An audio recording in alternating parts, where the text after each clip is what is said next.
grief, Venice, and a sweet Donald Sutherland curly Q wig.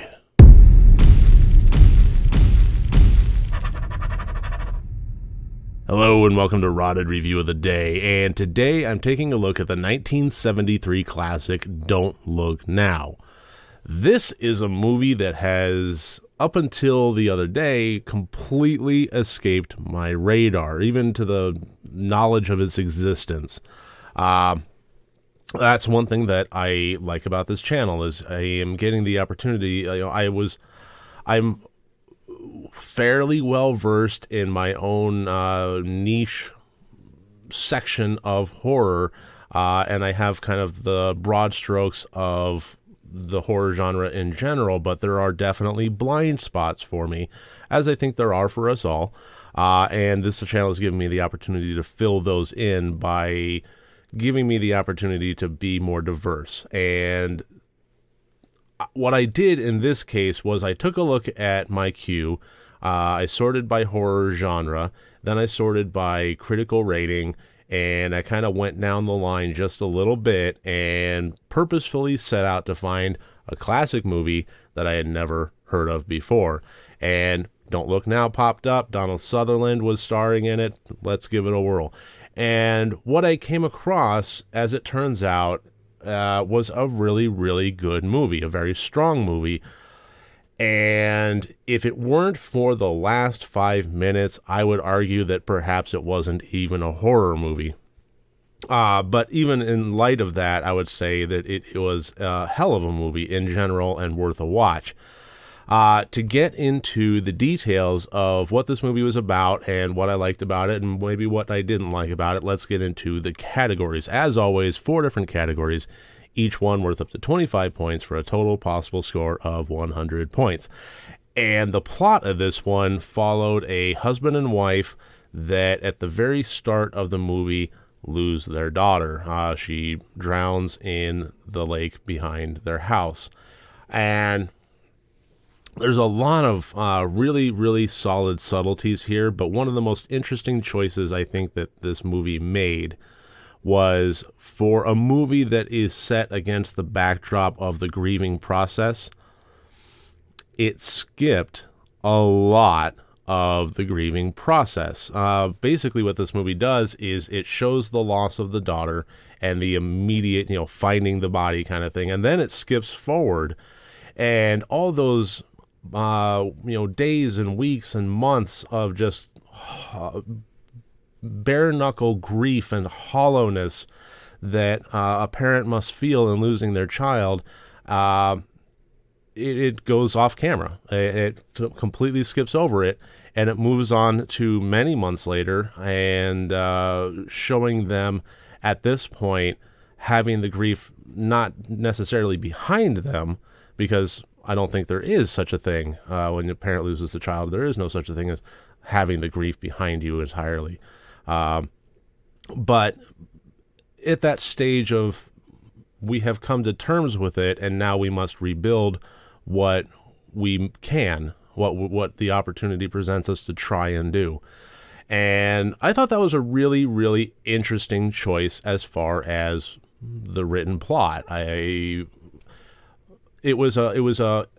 that's where the bulk of the movie takes place. And I thought that was just a really, really fascinating choice, that's going to be the focal point, because so often when you have movies about grief, and I'm talking about movies like, more recent times we have Hereditary and Antichrist. This is obviously a little older, and I would say that it's one of the building blocks for movies such as that, to have built off this foundation.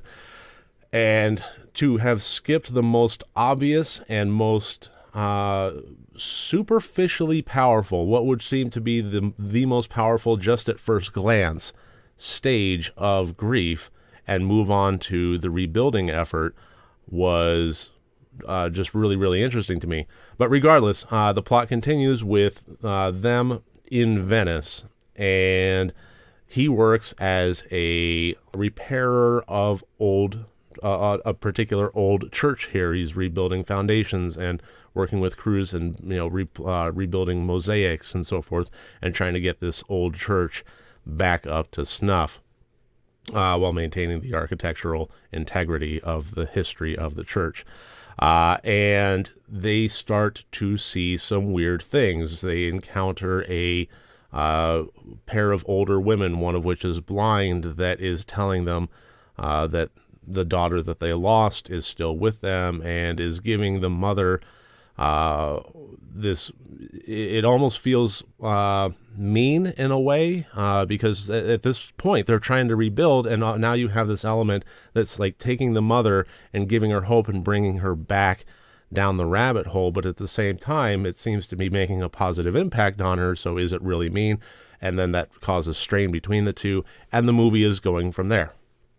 Anything else I describe would just be getting into spoiler territory, and I'm not going to do that. This was just really fascinating on the written page from start to finish. The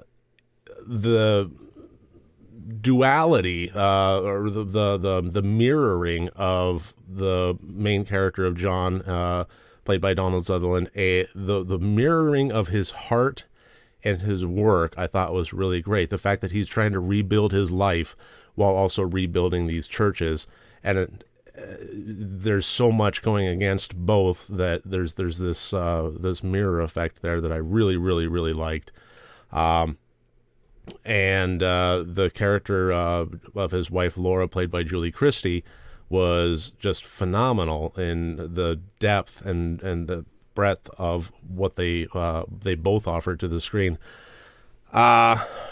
If I had a complaint, I would say that this is a movie that operates in service of the ending.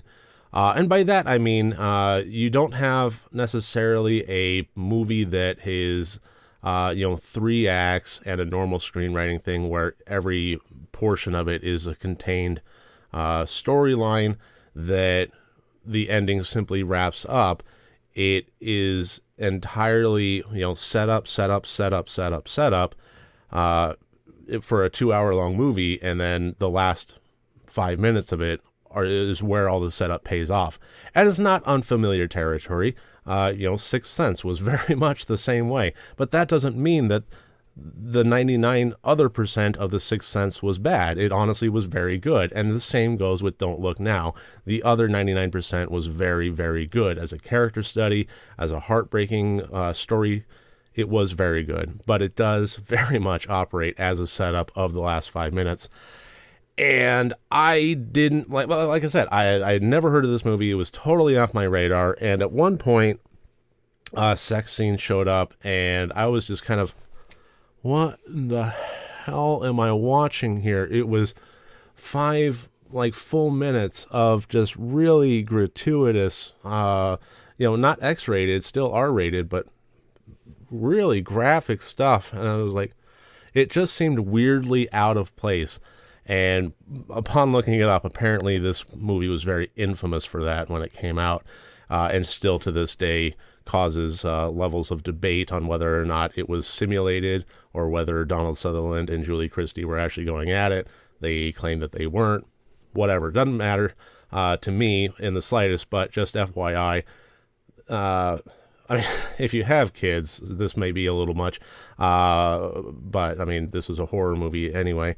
I guess mostly what I'm warning about is it is a very off-putting scene that seems to serve very little purpose in the storytelling functionality. When we take a movie like Antichrist, that has some really gratuitous scenes in it too, but they're also at the same time a level of disturbing and underlying message, relaying. It operates in service of the story, and this one just didn't feel like it did.